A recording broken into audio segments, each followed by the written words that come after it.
Good morning बच्चों। हमारी इस क्लास में आपका स्वागत है। हमारे YouTube channel make learning your passion में भी आपका स्वागत है। हमारी जो कक्षा 5 की हिंदी की पुस्तक जिसका नाम वाटिका है, उसका एक पाठ है किन्नौर देश की यात्रा।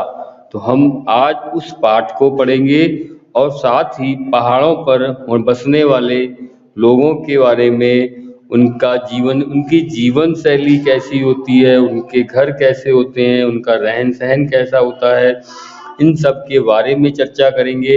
और पहाड़ों पर यात्रा करना कितना कठिन होता है ये भी हम पता करेंगे। तो बने रहिए हमारे साथ। वीडियो को अच्छा लगे तो लाइक और सब्सक्राइब अवश्य करें। बहुत बहुत धन्यवाद बच्चों। हमारा जो पाठ है, पाठ नंबर 19 किन्नौर देश की ओर। इस पाठ के लेखक हैं राहुल शंकराचार्य। राहुल शंकराचार्य के यात्रा वृत्तांत उनकी बहुत प्रमुख कृतियाँ हैं और उन्होंने अपने जीवन में यात्रा को अधिक महत्व दिया है। जिससे उनका मानना था कि यात्रा करने से हमें नई नई चीज़ें, नई वस्तुएं, नई संस्कृति की जानकारी होती है।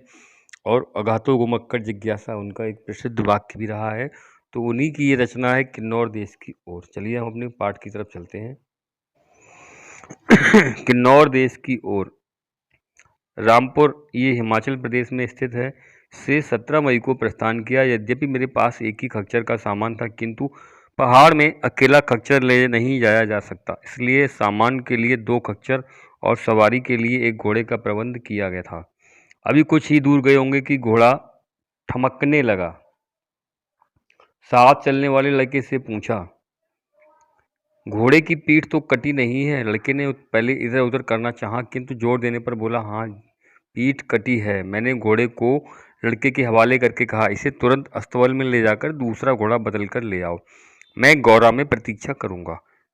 3-3.5 घंटे में गौरा डाक बंगले में पहुंच गया। गौरा रामपुर से 2500 फीट से अधिक ऊंचा है, इसलिए रास्ते में चढ़ाई भी पड़ी। 2-3 घंटे में घोड़े के आ जाने की पूरी उम्मीद थी, किंतु घोड़ा कहाँ से आने वाला था। रास्ता भी कड़ी चढ़ाई उतराई का था।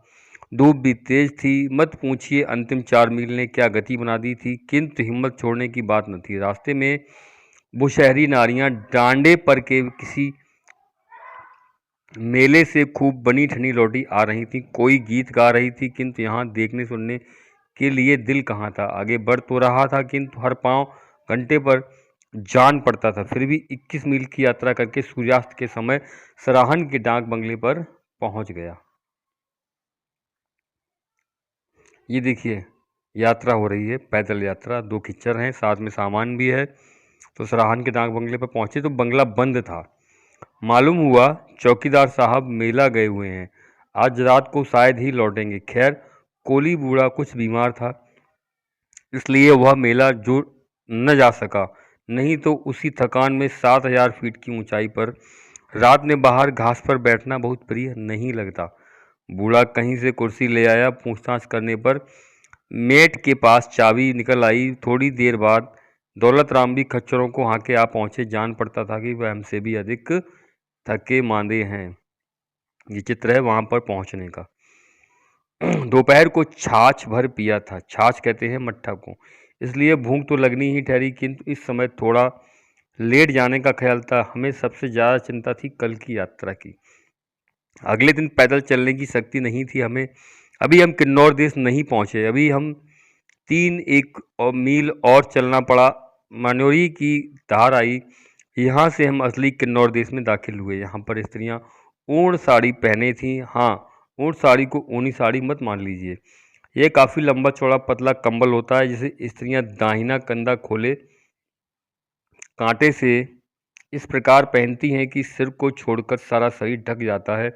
किन्नौर देश की स्त्रियां पुरुषों की भांति टोपी लगाती हैं, जिससे इनके 3 भाग में उठे कनपटे जाड़ों में नीचे गिरकर कंटोप का काम देती हैं। यह उनका एक विशेष प्रकार का वस्त्र है। ये यहाँ पर दिखाया गया है। रास्ता तिब्बत हिंदुस्तान सड़क का था और वह बहुत परिश्रम से बनाया गया था, इसमें शक नहीं है, किंतु कितनी ही जगहों पर कठिन था। हम आसानी से दुकानों और सराय के पास पहुंच गए।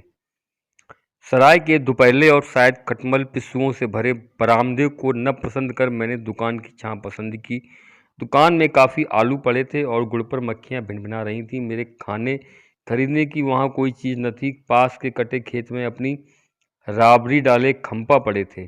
खम तिब्बत में चीन की सीमा पर एक प्रदेश है।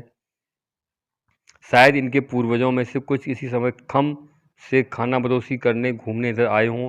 इन लोगों का कहीं घर नहीं है। इनका काम है छोटा मोटा सौदा खरीद कर इधर से उधर बेचना। जाड़ों में ये मंडी शिमला, हरिद्वार, दिल्ली और तक पहुंचते हैं और गर्मियों में सतलज और गंगा की घाटियां से पश्चिमी तिब्बत। पास में खड़े खम्पा बच्चों को देखकर मैंने उनसे तिब्बती भाषा में कुछ कहा। खम्पा एक वहाँ की जाति होती है जो तिब्बत में पाई जाती है। उनके कान खड़े हो गए। एक तरुण और उसकी माँ पास आई। तरुण माने युवा तिब्बती भाषा में बात करती देख उन्हें आश्चर्य हुआ। मैं बनिए के आदमी से पीने के लिए पानी मांग रहा था। तरुण ने कहा, मैं चाय लाता हूँ। यद्यपि मैं केवल ठंडा पानी चाह रहा था, किंतु तरुण के सत्कार को कैसे ठुकरा सकता था। माँ चाय बनाने चली गई। मैं तरुण से बातचीत करने लगा। मेरी दृष्टि उसके स्वच्छ, स्वस्थ और प्रसन्न मुख पर थी। उन्हें देखकर मेरे मन में यह ख्याल उठा, इन्हीं की भांति निर्द्वंद्व हो गधा, खच्चर और तंबू लिए एक देश से दूसरे देश में घूमूं। काश मैं 20 वर्ष का हो जाता, फिर इसी तरुण से कहता, लो दोस्त, मुझे भी अपने परिवार में शामिल कर लो। शाम तक हमें नचार पहुंचना था। हम धीरे धीरे आगे बढ़े। अब चढ़ाई थी। चढ़ाई पूरी करने के बाद हम देवदार के सुंदर वन में थे। सारे रास्ते का सबसे सुंदर भाग था। सारे रास्ते का यह सबसे ही सुंदर भाग था, देवदार। देखिए यहाँ पर दिखाया गया है। ये देखिए, ये उनका दोस्त था तरुण और उसकी माँ।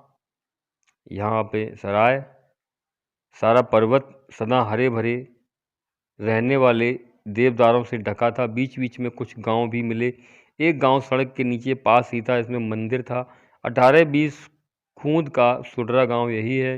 इसी के पास किसी गुफा में बाणासुर की भार्या ने 7 संतानों को जन्म दिया था। 23 मील की यात्रा पूरी करके 5:30 बजे हम नचार पहुँचे। वहीं बंगले में रुके। रात को मैं इत्मीनान से सोया। वहाँ ढिल्लन साहब मिले। ढिल्लन साहब ने बताया, इधर बहुत भालू हैं। वह आदमी को कम किंतु गाय भेड़ बकरी को मारकर खा जाते हैं। ज़्यादातर काले भालू हैं, किंतु ऊपर कंडों में भूरे भालू भी सुने जाते हैं। देर तक दिमाग तरह तरह के विचारों में डूबा रहा कि यह घोर जंगल है। यदि भालू इधर आ जाए तो अंत में नींद आ गई। भालू सपने में भी नहीं आए। सवेरे हाथ धोकर ढिल्लन साहब के यहाँ चाय पी। संतान की बात मत पूछिए, स्नान की बात मत पूछिए। सप्ताह में एक बार स्नान में यहाँ के लिए पर्याप्त समझता हूँ, नहीं तो हिमालय की पवित्र वायु का महात्म्य ही क्या रहेगा। नचार से 3 मील वारतू के पुल पर उतराई ही उतराई। वारतू बंगले पर कोई घंटा भर में पहुँच गए। अब 8 मील और रहते थे। यहाँ विश्राम करने के लिए काफ़ी समय लगा था। अभी कल का भोजन पच नहीं पाया था, अतः पानी ही पिया। यहाँ के चश्मे के शीतल मधुर जल को अमृत कहना अत्युक्ति न होगी। चश्मे जो छोटी छोटी जल की धाराएं होती हैं उनको चश्मा कहते हैं। बंगले के आसपास ऊंची नीची जमीन है। 2-3 चूली, खुबानी के वृक्ष को चूली कहते हैं, चूली के वृक्ष भी थे। 4 घंटा विश्राम के बाद चलने का निश्चय किया। तो ये किन्नौर देश की यात्रा। और यहाँ है हमारे पाठ के लेखक राहुल संकृत्यायन। राहुल संकृत्यायन का जन्म 9 अप्रैल 1893 में और इनकी मृत्यु 14 अप्रैल 1963 में उत्तर प्रदेश के आजमगढ़ जनपद में हुआ। ये हिंदी के प्रमुख साहित्यकार थे। राहुल संकृत्यायन ने देश विदेश की यात्राएं की एवं हिंदी में यात्रा वृत्तांत को साहित्य की मान्य विधा के रूप में स्थापित किया। ये 36 भाषाएं लिख एवं बोल सकते थे। वोल्गा से गंगा, मेरी जीवन यात्रा इनकी प्रमुख कृतियां हैं। तो ये था हमारा पाठ। पाठ के लेखक राहुल संकृत्यायन। पाठ का नाम था किन्नौर देश की यात्रा। अब हम इसके प्रश्न उत्तर की तरफ देखते हैं।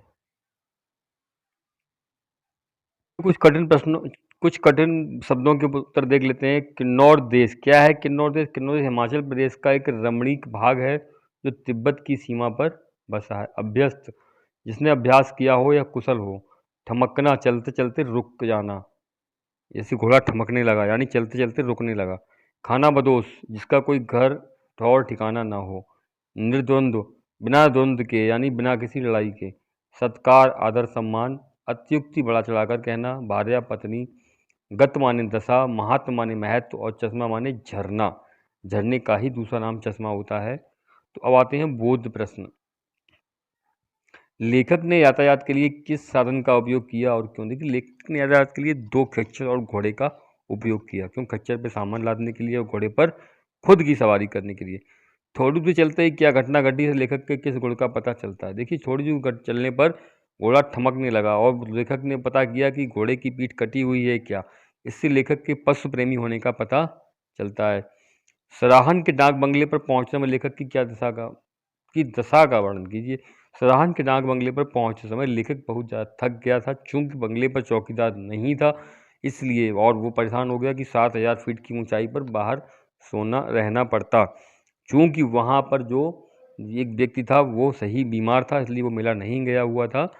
तो इसलिए देवदारों के घने वन में चलते समय मन में क्या क्या विचार आ रहे थे? देखिए, देवदारों के घने वन में चलते समय लेखक के विचार आ रहे थे कि देवदार बहुत ही पवित्र वृक्ष होते हैं और यह पहाड़ी प्रदेशों में ही पाए जाते हैं। यहाँ की वायु को बहुत शुद्ध रखते हैं। लेखक ने किन्नौर प्रदेश की स्त्रियों के पहनावे की क्या विशेषता बताई, उनको बताया। लेखक ने किन्नौर प्रदेश की स्त्रियों को बताया था, ये एक ऊँट साड़ी जो होती है, ऊनी साड़ी नहीं होती है, वो कंबल होता है बड़ा सा, इसमें कंधे से उसको पिन लगा करके दाएं सीधे कंधे से बांधा जाता है और यह सर को 3 तरफ से ढक लेती है, जैसे कंटोप की तरह काम आती है। सोच विचार कर उत्तर दीजिए। यदि आपको कोई पहाड़ों पर जाने का समय तो आप क्या तैयारी करेंगे? देखिए, पहाड़ों पर जाने का अवसर मिलेगा तो हम पहाड़ों पर रहने की तैयारी करेंगे, वहाँ के वायु मंडल या वातावरण का अध्ययन करेंगे। अगला है, पहाड़ी जनजीवन मैदानी जीवन में क्या समानता और अंतर है? पहाड़ी जनजीवन और मैदानी जीवन में अंतर है, क्योंकि पहाड़ पर ज़मीन से अधिक ऊंचाई होती है, वहाँ चलने फिरने में कठिनाई होती है, वहाँ ऊंचे नीचे रास्ते होते हैं और थकान बहुत होती है। वहाँ पर खच्चर ही साधन पाए जाते हैं जिन सामान लिया जा सकता है। घोड़े की सवारी कर सकते हैं आप। यदि रास्ते में खच्चर बीमार हो जाता है, लेखक अपनी यात्रा कैसे पूरी करेगा? अगर रास्ते में खच्चर बीमार हो जाता तो लेखक अपनी यात्रा कैसे पूरी करता? तो लेखक अपना सामान स्वयं ढोकर चलता। वीडियो अच्छा लगने के लिए पूरा वीडियो अंत तक अवश्य देखें। बहुत बहुत धन्यवाद। Thank you so much.